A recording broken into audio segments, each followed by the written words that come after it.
കർത്താവരുളുന്ന വചനം ഇന്നു കേൾക്കാം, മനം തുറക്കൂ. മനസ്സാകും വയലേലകളിൽ നിന്നും ഈശോ മിശിഹായിക്ക് സ്തുതിയായിരിക്കട്ടെ.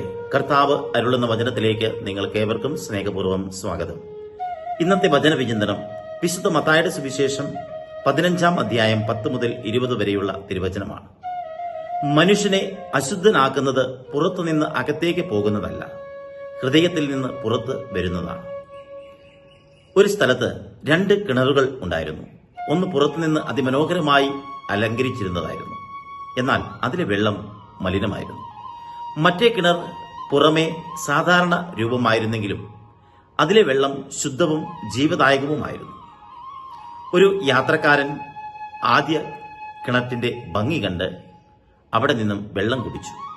ഉടനെ അസുഖബാധിതനായി. പിന്നീട് 2ാമത്തെ കിണറ്റിൽ നിന്ന് വെള്ളം കുടിച്ചപ്പോൾ ആരോഗ്യം വീണ്ടെടുത്തു.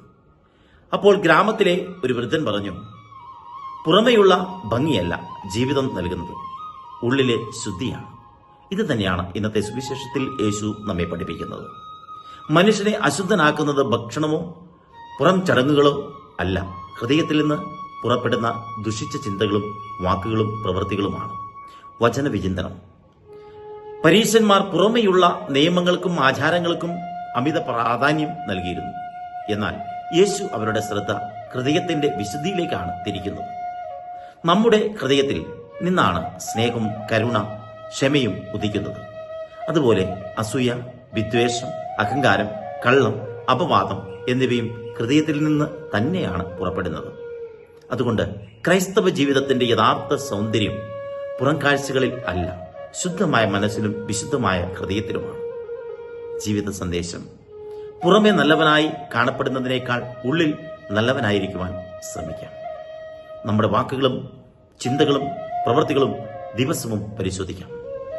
മറ്റുള്ളവരെ കുറ്റപ്പെടുത്തുന്നതിന് മുമ്പ് സ്വന്തം ഹൃദയത്തെ ദൈവസന്നിധിയിൽ പരിശോധിക്കാം. വിശുദ്ധമായ ഹൃദയമാണ് ദൈവത്തിന് ഏറ്റവും പ്രിയപ്പെട്ട അർപ്പണം. നമുക്ക് പ്രാർത്ഥിക്കാം. സ്നേഹനിധിയായ ഈശോയെ, എന്റെ ഹൃദയത്തെ അങ്ങയുടെ സ്നേഹത്താൽ ശുദ്ധീകരിക്കണമേ. അസൂയയും അഹങ്കാരവും വിദ്വേഷവും എന്നിൽ നിന്ന് നീക്കണമേ. സ്നേഹിക്കുവാനും ക്ഷമിക്കുവാനും സത്യത്തിൽ ജീവിക്കുവാനും എന്നെ ശക്തിപ്പെടുത്തണമേ.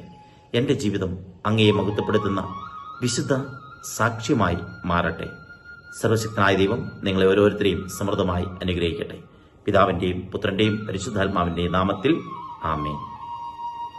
കർത്താവരുളുന്ന വചനം ഇന്നു കേൾക്കാം, മനം തുറക്കൂ. മനസ്സാകും വയലേലകളിൽ